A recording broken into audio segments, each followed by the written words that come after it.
Master minds commerce చదవాలనుకునే 10th inter విద్యార్థుల తొలి ఎంపిక. మీరు మీ వయసు కంటే తక్కువ కనిపిస్తారు.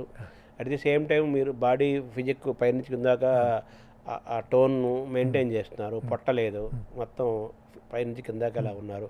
ఇక్కడ కూడా హెవీగా ఏం లేవు. సో మీ బయోలాజికల్ ఏజ్ కూడా కంపారిటివ్గా తక్కువ కనిపించటము, being healthy, looking healthy and feeling healthy ఈ మూడు మీలో క్లియర్గా కనిపిస్తున్నాయి. మీతో లింక్ చేసుకుంటూ మన ఆరోగ్యాన్ని, మన గుండె ఆరోగ్యాన్ని కాపాడుకోవటంలో మనం పొద్దున్న మార్నింగ్ బ్రేక్ఫాస్ట్, లంచ్, డిన్నర్ వరకు మనం ఎటువంటి టేబుల్ మనకు ఒకటి మీరు చెప్తారు డాక్టర్ గారు? కొన్ని నేను ఓవర్ డూ చేస్తా, కొన్ని అండర్ డూ చేస్తాను. బట్ ఏదో కాంపెన్సేట్, ఎందుకంటే 10 రకాలుగా మనం హెల్దీ ఉండొచ్చు. వాటిలో ఏ 2-3 చేసినా సరిపోతుంది. అవును, there are times when I do exercise. కొన్ని నెలలు నేను సరిగ్గా ఎక్సర్సైజ్ చేయను. అవును, బట్ ట్రూత్ ఏంటంటే మీరు అరగంట నడవక్కర్లా, 5 నిమిషాలు నడిచినా బెటరే నడవడం దానికంటే. మీరు వారంలో 2 రోజులు చేసినా బెటరే, 7 రోజులు చేయకపోయినా కూడా. అది నాకు జనాలకు అర్థం అవ్వాల్సింది ఏంటంటే, అయ్యో నేను 5 రోజులు చేశాను, 6 రోజులు చేయట్లేదు, టెన్షన్ పడక్కర్లేదు. ఏమేం చేయని దానికంటే మీరు ఒక్క అడుగు ముందరకేసినా కూడా యూఆర్ వాకింగ్ టువర్డ్స్ హెల్త్. అవును. మార్నింగ్ 5-5:30కి లేవడానికి ట్రై చేస్తానండి. చాలాసార్లు లేస్తా, కొన్నిసార్లు లేవను. మరి లేచిన తర్వాత వెంటనే పావు గంటలో బయలుదేరి నేను బయట వాకింగ్ అలా వెళ్ళాలంటే నా వర్క్ యాక్టివిటీ మార్నింగ్ 8 కల్లా నేను హాస్పిటల్లో ఉండాలి. నా టీం అంతా 7:30కి వస్తారు, ఎనస్టిస్టులు అందరూ. మరి నేను లేట్ చేస్తే అందరికీ లేట్ అవుతుంది. ఆ రెస్పాన్సిబిలిటీ కూడా ఉంది కదా. మరి అందుకని నేనంటే డ్రెస్ వేసుకుని, ఒక ప్రాపర్ డ్రెస్ వేసుకుని బయటికి వెళ్ళి పార్క్ చుట్టూ తిరగాలంటే నాకు బోల్డ్ టైం కావాలి. దానికి బదులు ఇంట్లోనే నేను ఎస్పెషల్లీ ఇంతకుముందు ఎక్సర్సైజ్ ఎక్కడ చేయటానికి వెళ్ళేవాడిని. ఇప్పుడు అందుకని అంటే ఇప్పుడు నాకు ఆన్లైన్ కోచ్ వస్తాడు పొద్దున్నే 5:45కి వస్తాడు. 1 గంట సేపు ఫిజికల్ యాక్టివిటీ చేయిస్తాడు ఆయన. ఏంటంటే వెయిట్స్ లిఫ్టింగ్ కానీ, లేకపోతే ట్రెడ్మిల్ మీద చేయించడం కానీ, ఫిజికల్ యోగా ఎక్సర్సైజ్ చేయించడం కానీ చేస్తాడు. ఇంతకుముందు కొంతమంది యోగా టీచర్ వచ్చేవాళ్ళు. మారుస్తూ ఉంటా, ఎందుకంటే ఒకటే బోరెత్తిపోతాం, రోజు ఒకటి తింటా ఉంటా. అందుకని కొన్ని రోజులు బోరెత్తి ఎక్సర్సైజ్లు మానేస్తాం, కొన్ని రోజులు చేస్తాం. ఈయన పొద్దున్నే చచ్చినట్టు ఫోన్ చేస్తాడు. ఫోన్ చేస్తే చచ్చినట్టు లేవాలి, ఓ పావు గంటలు అవ్వాలి. ఎందుకంటే కొంత కంపల్షన్ అవసరం. వయసు పెరిగినా కూడా మనం ఎవడో చెప్తారు మీరు 45 రోజులు చేస్తే జీవితం అంతా సెట్ అవుతుంది. అవన్నీ అబద్ధాలు. 45 రోజులు చేసిన తర్వాత వారం రోజులు మానేస్తే మొత్తం ఫినిష్, జీవితాంతం చేస్తానే ఉండాలి. లేదు సార్, ఎక్సర్సైజ్ అయ్యి 1 అవర్ మీరు exercise 1 hour exercise 45 minutes 1 hour exercise చేస్తాను. ఏదో చేయిస్తాడు. చాలా రోజులు, కొన్ని వారాల పాటు రెగ్యులర్గా చేస్తా, మధ్యలో 2-3 వారాలు ఎగ్గొట్టేస్తా. బట్ ఓవరాల్గా keep doing exercises.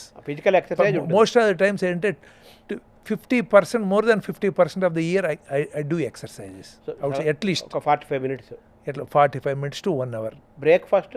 Breakfast there are days when ఏంటంటే లిమిట్ చేస్తా 2 ఇడ్లీస్ అని. బట్ రైట్ నో ఇప్పుడు ప్రస్తుతం ఫ్యాషన్ ఏంటంటే, నేను హెల్దీయా కాదా అని నన్ను అడగదు, science evidence. I don't take breakfast now because I'm putting on little more weight what I should. అందుకని బ్రేక్ఫాస్ట్ మానేస్తా. అయిన తర్వాత వర్క్ వెళ్ళిన తర్వాత కాన్స్టెంట్గా మేము రౌండ్స్కి వెళ్ళటం, ఇవన్నీ ఫిజికల్ యాక్టివిటీ జరుగుతాయి.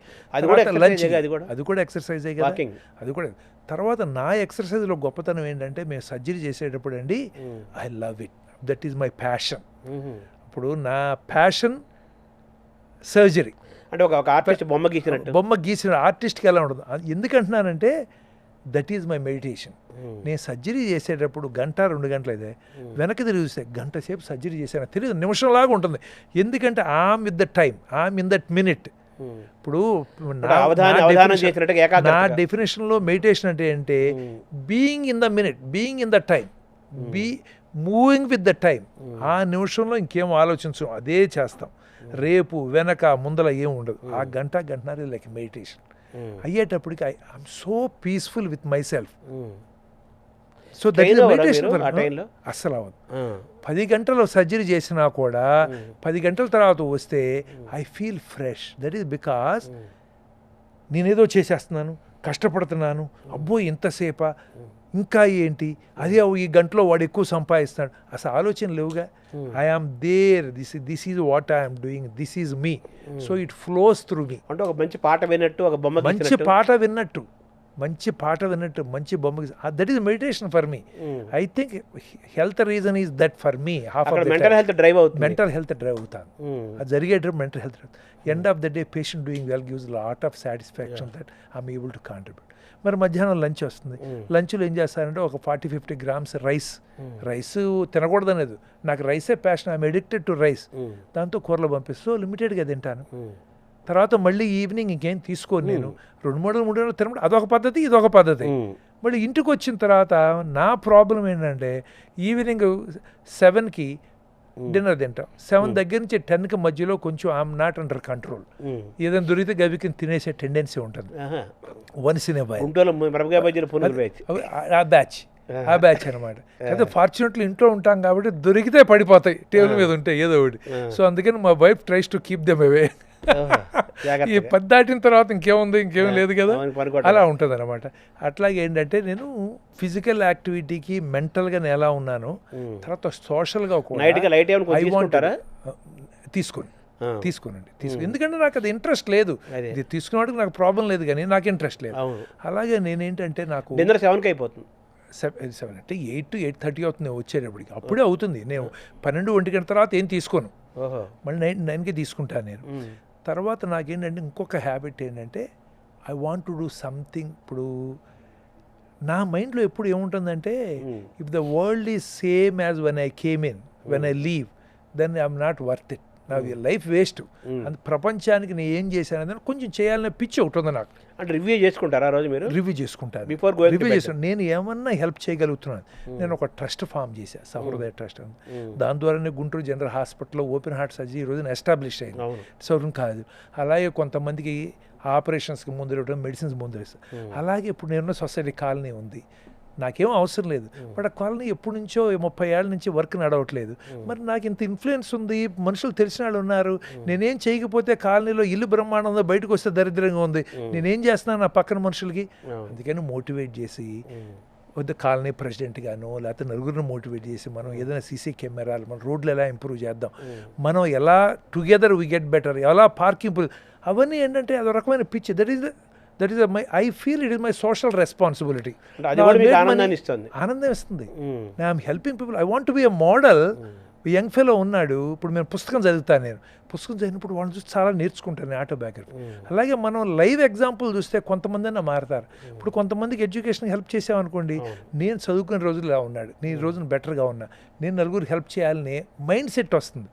How do you promote goodness is only being an example, try to do. So అలాంటి activity part of that example. You cannot just only read it. అందుకంటే I spend significant of time in helping people around me to the extent possible. ఇప్పుడు ఎవడో డబ్బులు ఇవ్వాలి, ఏదో చెయ్యాలి, నేను డబ్బులు ఇచ్చి మీరు కూడా ఇవ్వండి అయ్యా, నాకు అవసరం లేదు అయినా నేను ఇస్తున్నాను, మీరు కూడా ఇవ్వండి. So I want to motivate people. I spend significant of time that gives me kick that I'm giving something back to the society. I have taken so much from the society. నేను ఎక్కడో విలేజ్లో పుట్టాను, government స్కూల్లో చదివాను, government medical చదివాను. ఈ రోజున కోటి రూపాయలు అవుతున్నాయి ఎంబీబీఎస్ చదవాలంటే. నేను ఇక్కడ సంవత్సరానికి 90 రూపాయలు చొప్పున 360 కట్టానండి. మరి నేను దానికి ఇంట్రెస్ట్ కడితే జీవితం అంతా నేను పే చేయగలనా?